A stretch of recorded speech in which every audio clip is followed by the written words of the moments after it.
Good morning students. Saraswati group of education Patan में मैं जयपाल सिंह एक बार फिर से आपका स्वागत करता हूँ।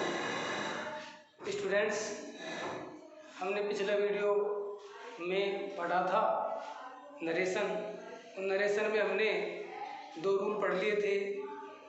दूसरा रूल था यदि रिपोर्टेड स्पीच एल्पिंग वर्ब से शुरू हो। उसके कुछ उदाहरण करते हैं, उसके बाद में जो नेक्स्ट रूल है वो पढ़ेंगे। अगला रूल देखते हैं। एग्जाम्पल, ही सेड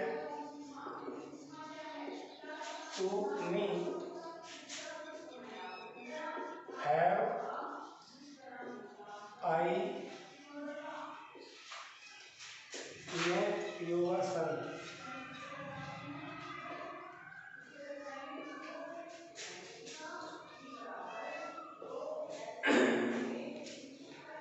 नरेशन में 2 प्रकार के नरेशन होते हैं। डायरेक्ट से इनडायरेक्ट बनाते समय 3 प्रकार के परिवर्तन होते हैं। पहला टेंस संबंधी, दूसरा प्रोनाउन संबंधी और तीसरा डिस्टेंस और टाइम संबंधी। तो हम पढ़ रहे थे नरेशन, और नरेशन में ये जो सेकंड रूल था, ये रिपोर्टेड स्पीच वाक्य किससे शुरू हो रहा है? हेल्पिंग वर्ब से। तो हमारा दूसरा नियम यही था कि यदि रिपोर्टेड स्पीच हेल्पिंग वर्ब से शुरू हो तो सैड हो चाहे सैड टू हो, रिपोर्टिंग वर्ब सही सैड हो चाहे सैड टू हो, आस्क्ड में बदल जाएगा। तो यहाँ लिखेंगे ही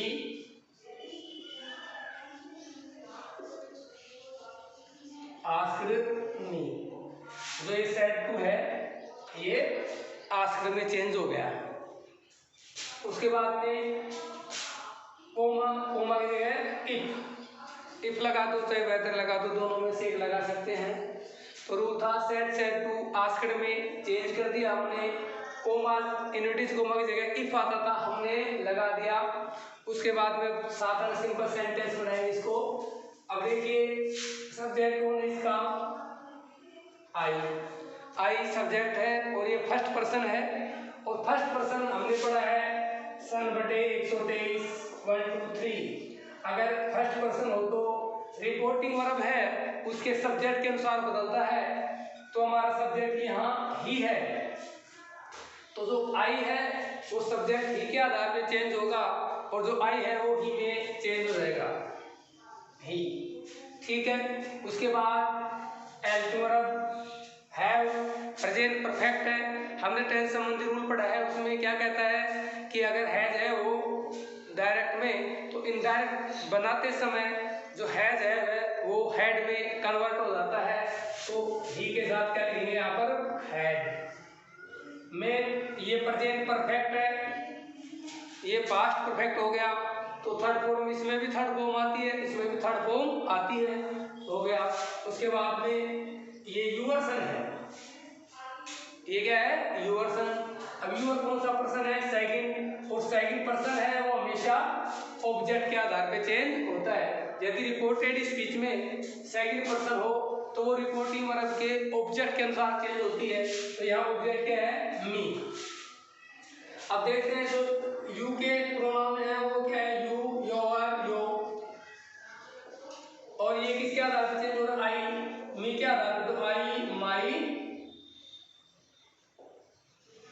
और मी। अब हमारे यूअर है तो यूअर इसमें चेंज हो जाएगा मी। वैसे यूअर है मी के आधार पर चेंज हो रहा है, लेकिन मी इसका ऑब्जेक्टिव रूप है, ये पजेसिव रूप है, वो क्या होना चाहिए? वो चाहिए हमें। तो जो मी का पजेसिव रूप होता है वो माई होता है। तो यहाँ लिख देंगे माई। ऑप्शन ये सन। जो क्वेश्चन मार्क है वो फुल स्टॉप में। इस प्रकार से इनडायरेक्ट में चेंज हो गया। फिर से रिपीट करता हूँ। सैड टू हो तो आस्क्ड में। क्यों? बिकॉज यहाँ जो रिपोर्टेड स्पीच है वो हेल्पिंग वर्ब से शुरू हो रहा है। तो सैड टू आस्क्ड में कोमा की जगह इफ। उसके बाद में कहता है सब्जेक्ट, साधारण वाक्य बनाएंगे, सब्जेक्ट लेंगे। सब्जेक्ट आई है, आई फर्स्ट पर्सन है और फर्स्ट पर्सन रिपोर्टेड वर्ब के सब्जेक्ट के आधार पे। सब्जेक्ट कौन है? ही। तो ये जो आई है वो ही में कन्वर्ट हो गया। उसके बाद में हेल्पिंग वर्ब आती है हैज है में चेंज हो जाता है, ये हेड में थर्ड फॉर्म यहाँ लगा देंगे। योर सेकंड पर्सन ऑब्जेक्ट के आधार पे, ऑब्जेक्ट है मी, इसका सब्जेक्ट ग्रुप क्या होता है आई और पजेसिव होता है माई, तो ये यूअर है ये माई में चेंज हो गया सन। इस प्रकार से ये इनडायरेक्ट में बदल गया। अगला एग्जांपल लेते हैं।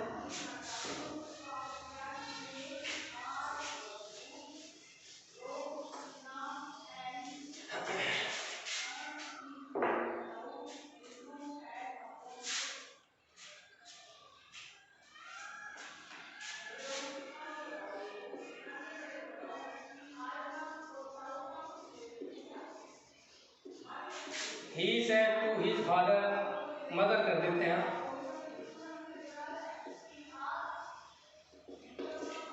He said to his mother,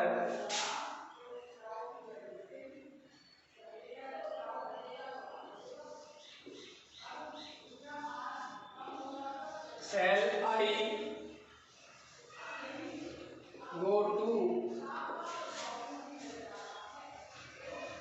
school tomorrow?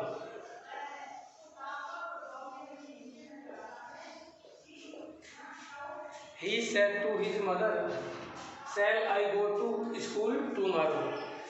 पहले देखिए कौन सा रूल है, ये यहाँ हेल्पिंग वर्ब है, रिपोर्टेड स्पीच हेल्पिंग वर्ब से शुरू हो रहा है, तो ये सेकंड रूल है। और जब से हेल्पिंग वर्ब से शुरू होता है रिपोर्टेड स्पीच, तो जो सैड और सैड टू है वो आस्क्ड में ही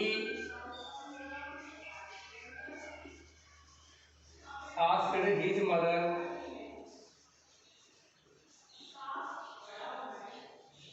जो ये सैड टू है ये आस्क्ड है, कोमा की जगह इफ, ठीक है। अब यहाँ सब्जेक्ट देखेंगे, फिर से आई आ गया, आई फर्स्ट पर्सन, सब्जेक्ट के आधार पे ही है तो ही में, सपोज करो वहाँ पर अगर सी होता तो सी में, या गोपाल होता तो ही में, अगर कोई लेडीज होती तो सी में, या कोई वस्तु या जानवर होता तो इट में चेंज हो जाता, ठीक है। अब ये क्या है सेल, हमने पढ़ा है टेंस, और टेंस में हमने पढ़ा है कि अगर सब्जेक्ट के रूप में आई भी हो तो सेल का यूज करते हैं, बाकी जो बचे उनके साथ हम विल का यूज करते हैं। तो अब यहाँ ही है तो ही के साथ विल आता है, तो विल किस में चेंज हो जाएगा वुड में। एक बार फिर देखिए, आई के साथ सेल आता है, लेकिन यहाँ पर हमारा सब्जेक्ट चेंज हो गया, प्रोनाउन चेंज हो गया, आई ही में चेंज हो गया, तो आई के साथ विल आता है, तो विल किस में चेंज होगा वुड में, तो यहाँ वुड करेंगे। मैनर ऑफ गो ऐसे कैसे, क्योंकि मॉडल के साथ हमेशा वर्ब की फर्स्ट फॉर्म में आती है, टू स्कूल टुमारो, और टाइम संबंधी या डिस्टेंस संबंधी चेंज ये कहता है कि अगर टुमारो हो तो वो द नेक्स्ट डे में चेंज हो जाता है, तो द नेक्स्ट डे और क्वेश्चन मार्क स्टॉप। इस प्रकार से हमारा वाक्य बन गया, he said to his mother, तो सेड टू किसमें चेंज हो गया आस्क्ड हिज मदर, कोमा की जगह इफ, उसके बाद में सब्जेक्ट होने आई फर्स्ट पर्सन है, सब्जेक्ट के आधार पे ये तो इसका सब्जेक्ट है और ये इसका ऑब्जेक्ट है। सब्जेक्ट के आधार पे तो आई किस में चेंज हो गया ही में, तो यहाँ हमने ही लिख दिया। अब कहते हैं कि आई के साथ सेल आता है, तो सेल है यहाँ, लेकिन अब हमारा प्रोनाउन यहाँ ही है, तो ही के साथ विल आता है, तो वुड में चेंज हो जाएगा, वुड गो टू स्कूल और टुमारो द नेक्स्ट डे में। इस प्रकार से ये वाक्य कंप्लीट। इस प्रकार से स्टूडेंट्स जो नरेशन है, डायरेक्ट इनडायरेक्ट हैं, इनके हमने दो रूल पढ़ लिए हैं। पहला, यदि रिपोर्टेड स्पीच सब्जेक्ट से शुरू हो, मीन्स ये हुआ कि कोमा के तुरंत बाद में अगर सब्जेक्ट होगा तो हम सैड को टोल्ड में बदलते हैं और कोमा की जगह दैट लगाते हैं। और यदि दूसरा रूल ये कहता है, यदि रिपोर्टेड स्पीच हेल्पिंग वर्ब से शुरू हो तो सैड टू को हम आस्क में बदलते हैं और कोमा की जगह इफ या वेदर लगाते हैं। अब तीसरा रूल आता है हमारा, यदि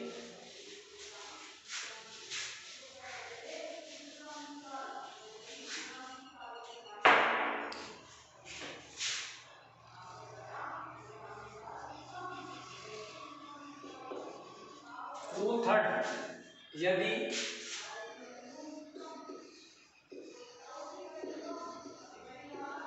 reported speech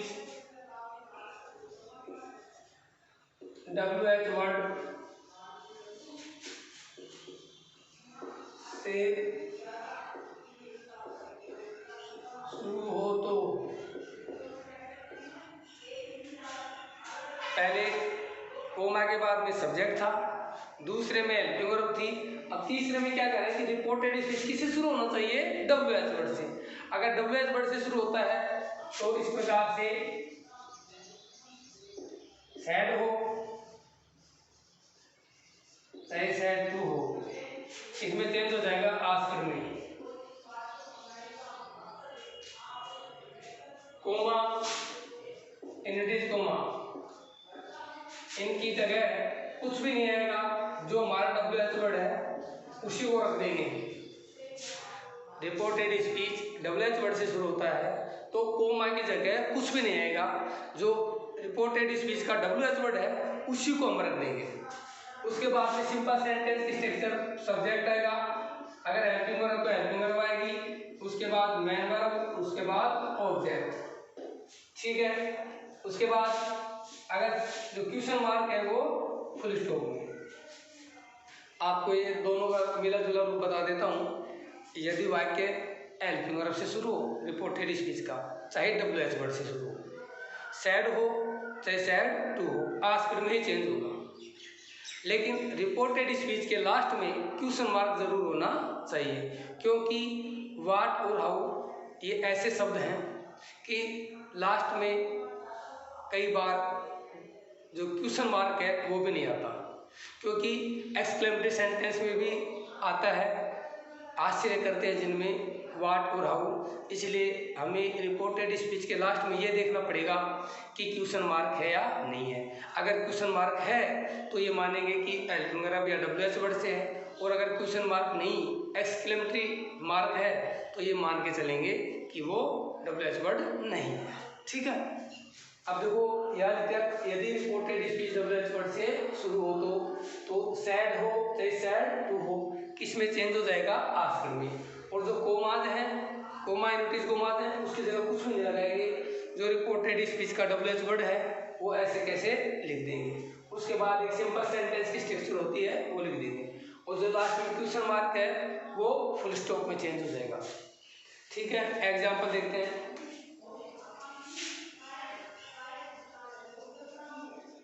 Ram said to Sita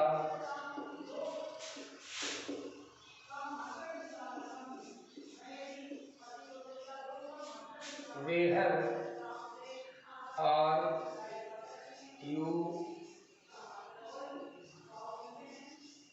going? वाक्य दिया, Ram said to Sita comma inverted comma where are you going. अब देखिए रिपोर्टेड स्पीच ये है, किससे शुरू हो रहा है? WH वर्ड से, और WH वर्ड से शुरू होता है तो जो रिपोर्टिंग वर्ब है इसमें चाहे यहाँ सैड हो या सैड टू हो, किस में बदल जाएगा? आस्क्ड में। तो ये जो सैड टू है इसको आस्क्ड में बदल देते हैं, और इसके लास्ट में देखो क्वेश्चन मार्क है, राम आस्क्ड सीता, ठीक है। इसमें क्या चेंज हुआ? रिपोर्टिंग वर्ब में जो ये सैड टू था ये आस्क्ड में चेंज हो गया, ठीक है। आगे चलते हैं। ये कोमा इनवर्टेड कोमा है, इसकी जगह ये कह रहा है कुछ भी नहीं आएगा, जो रिपोर्टेड स्पीच का WH वर्ड है वो ही आ जाएगा। तो रिपोर्टेड स्पीच में WH वर्ड वेयर है तो हम वेयर लिख देंगे। याद रखना जो ये कैपिटल W है ये स्मॉल में हो जाएगा, वेयर हो गया, WH वर्ड हो गया। अब क्या कह रहा है कि हमें सब्जेक्ट चाहिए। ज़्यादातर सेंटेंस हम देखते हैं तो WH वर्ड के बाद में हेल्पिंग वर्ब आती है, लेकिन नरेशन में इनडायरेक्ट एक ऐसा सिस्टम है, ऐसा सेंटेंस है जिसमें WH वर्ड के बाद में सब्जेक्ट का ही प्रयोग होता है सीधा। अब करता देखते हैं, यहाँ सब्जेक्ट कौन है, यू है। रिपोर्टेड स्पीच में सब्जेक्ट कौन है, यू है, और यू कौन सा है, सेकंड पर्सन।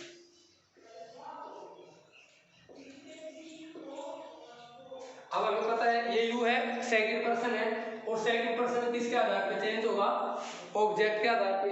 ऑब्जेक्ट कौन है, सीता। तो ये सब यू है, ऑब्जेक्ट ये है, तो सीता के आधार पे चेंज होगा। सीता, इसमें नियम है नरेशन में कि इसमें हम नाउन को नहीं लिख सकते, नाउन की जगह प्रोनाउन ही यूज करेंगे। तो सीता को हम क्या लिख सकते हैं, सी। ठीक है, अब चलते हैं आगे। हेल्पिंग वर्ब, हेल्पिंग वर्ब क्या है, आर। हमने टेंस संबंधी रूल पढ़े हैं कि इज एम आर हो तो वोज वर्ब में चेंज हो जाते हैं। सीता है, सीता प्रोनाउन सी है, तो इसका वोज लगेगा यहाँ, तो एक वचन है। उसके बाद में मैन वर्ब क्या है, गो, आईएनजी लगा देंगे, इसकी गोइंग है। मैन वर्ब गोइंग है, गोइंग हो गया। जो क्वेश्चन मार्क है वो फुल स्टॉप में चेंज हो जाएगा, फुल स्टॉप। अब ये चेंज हो गया, ये जो डायरेक्ट था वो इनडायरेक्ट में चेंज हो गया। Ram said to Sita, where are you going. Ram asked Sita, said to asked me. Comma की जगह कुछ भी नहीं आएगा, डबल एच वर्ड लगा दिया, वे है। अब यहाँ सब्जेक्ट देखते हैं कौन है, यू है। यू कौन सा पर्सन है, सेकंड पर्सन। और सेकंड पर्सन हमें पता है किसके आधार पर चेंज होता है, ऑब्जेक्ट के आधार पे। हमारा ऑब्जेक्ट कौन है, यहाँ सीता है। सीता को हम क्या लिख सकते हैं, प्रोनाउन में सी लिख सकते हैं, तो हमने यहाँ सी लिख दिया। उसके बाद में कह रहा है helping verb, is am are, was verb करते हैं। सिंगुलर है तो वॉज, प्लूरल है तो वर्ब। वे सिंगुलर है तो वोज लगा दिया, मैन वर्ब गोइंग है, गोइंग लगा दिया, और जो क्वेश्चन मार्क है वो फुल स्टॉप में चेंज हो गया। इस प्रकार से बन गया। Ram asked Sita where she was going. Ram ने सीता से पूछा कि वह कहाँ जा रही थी।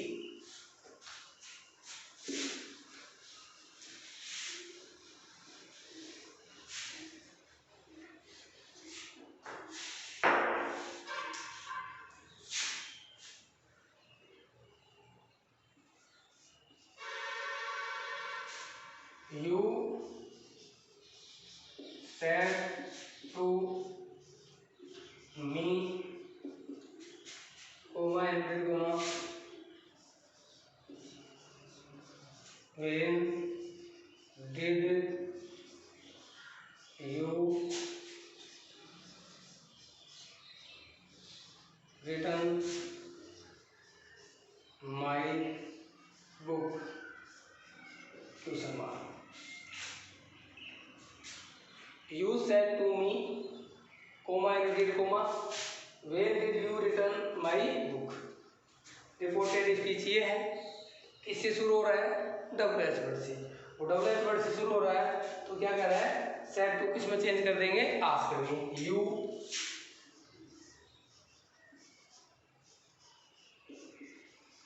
Asked me.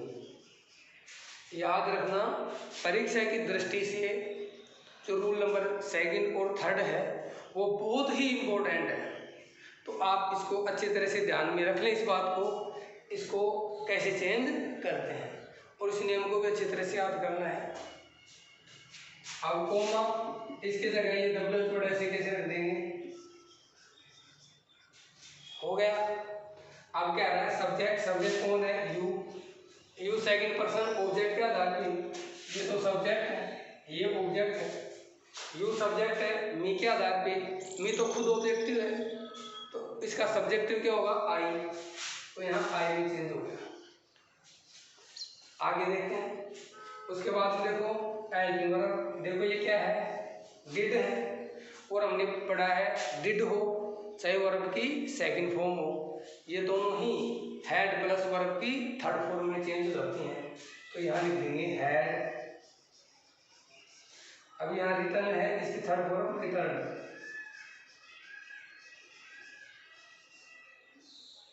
ठीक है, एक बार फिर बता रहा हूँ, यू सेकंड पर्सन, ऑब्जेक्ट के आधार पे, ऑब्जेक्ट मी है, इसका सब्जेक्ट होता है आई, आई लिख दिया। डिड है वो हैड प्लस वर्ब की थर्ड फॉर्म में चेंज होती है, तो ये हैड लगा दिया। और मेन वर्ब ये है फर्स्ट फॉर्म, जो डिड के साथ फर्स्ट फॉर्म आती है, इसमें चेंज हो गई थर्ड फॉर्म में। उसके बाद वो माई फर्स्ट पर्सन है, किसके आधार पे? सब्जेक्ट के आधार पे। सब्जेक्ट कौन है? यू। आई, माई, मी। इसी प्रकार यू, योर, तो ये योर में चेंज हो जाएगी। तो नहीं समझे? एक बार फिर देखो, ये माई है, इसके कैसे होते हैं? आई, माई, मी। अब ये तो माई फर्स्ट पर्सन है, किसके आधार पे? सब्जेक्ट। ये सब्जेक्ट यू है। अब इसके हम तीनों लिख देते प्रोनाउन। क्या क्या होते हैं? यो, योर, यू। अब ये जो माई है वो किस में चेंज हो जाएगा? योर में, योर बुक। क्वेश्चन मार्क वो full stop. You asked me when I had written your book. ठीक है, अगला एग्जांपल लेते हैं।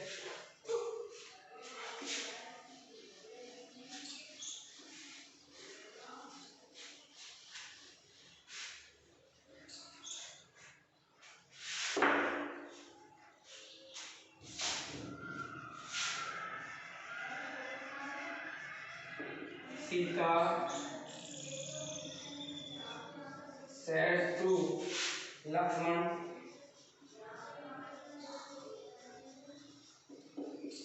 Coma inverted coma,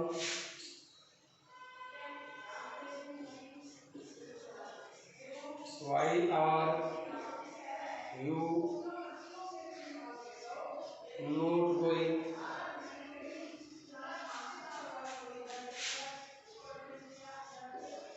with your brother?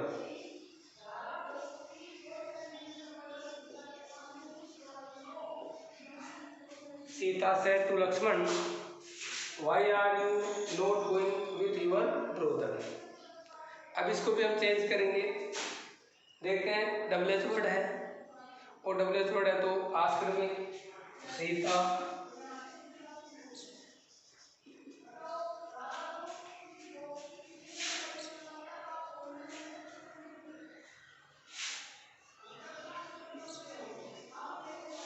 Asked Lakshman,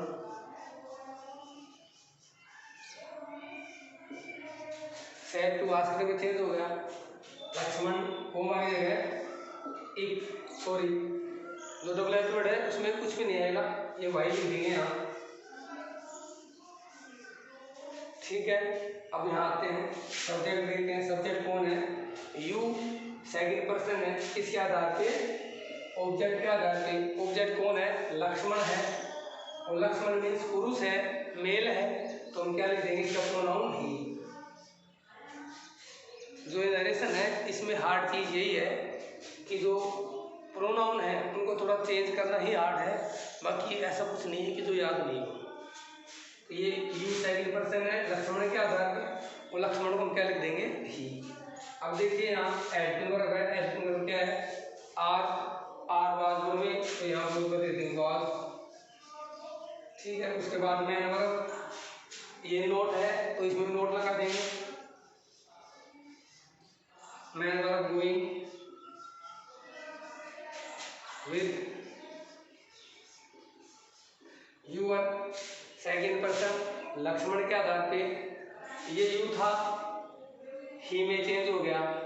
you का सेकंड प्रोनाउन है योर, तो लक्ष्मण का पहला था ही, दूसरा क्या हो जाएगा? हिज, तो यहाँ हो जाएगा हिज ब्रदर। अब क्वेश्चन मार्क का वो स्टॉप में।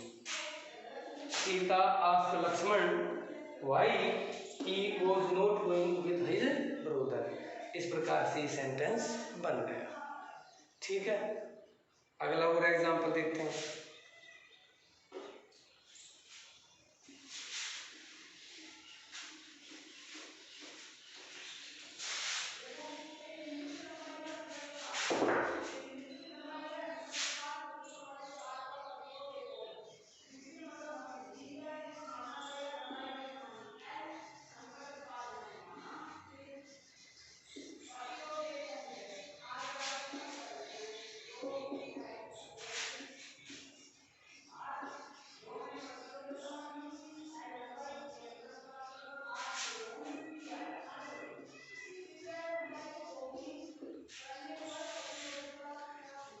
मैंने लिख दिया she asked me how old are you.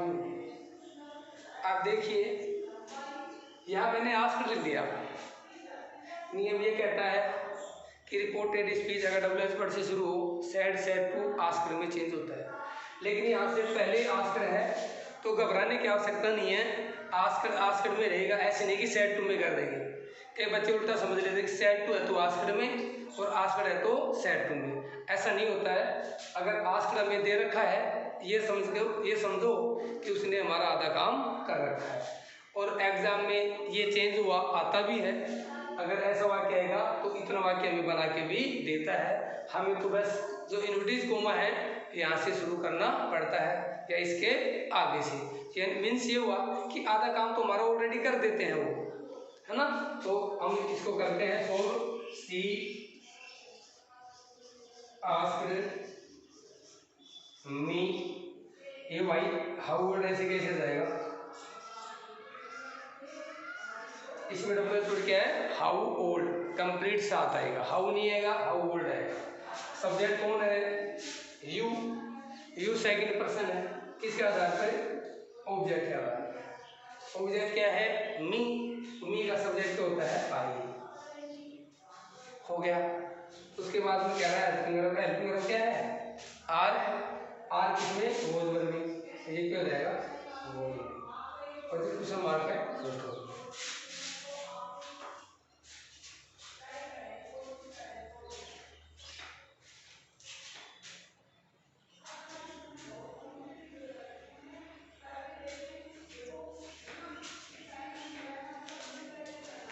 She asked me how old are you. She asked me, अगर यहाँ पर सेट टू होता तो भी आस्क में बदलते, पहले से दे रखा है तो बढ़िया काम कर रखा है उसने पहले से। आस्क मी कोमा की जगह ये हाउ ओल्ड डब्ल्यू बढ़िया ऐसे कैसे लिख देंगे। उसके बाद में सब्जेक्ट कौन है यू, यू मी के आधार पे मी का सब्जेक्ट हो तो आई और इज हमारा जो भोज में होता है वाजपुर में चेंज होते हैं तो आई के साथ वो। He she ask me how old I was. इस प्रकार से ये सेंटेंस बन गया। अगले वीडियो में हमने जो 3 रूल पढ़े हैं इन तीनों रूलों के एग्जाम्पल हल करेंगे। लगभग प्रत्येक रूल के 2-2 एग्जाम्पल लेंगे। तो क्या है हमने जो पढ़ा है ना 3 नियम पढ़े हैं, इन तीनों नियमों का रिवाइज हो जाएगा। एक एक नियम पढ़ाने से बच्चे ठीक समझ जाते हैं, लेकिन उनको एक साथ लिखवा दिए जाते हैं तो उनके क्या कन्फ्यूजन हो जाता है कि कौन सा वाक्य कैसे आएगा। इसलिए प्रैक्टिस के तौर पे अगर वाक्य करें तो सभी को कंबाइन करके और फिर उनको हल करने के प्रयास करें, ताकि ये कंफर्म हो जाएगा कि एग्जाम में जो 2 नंबर का जो आता है 3 नंबर का, इसको हम आराम से हल कर सकते हैं। अगले वीडियो में फिर से हाजिर होंगे एक नए रूल के साथ, कुछ एग्जाम्पल के साथ। तब तक के लिए नमस्कार, जय हिंद, धन्यवाद।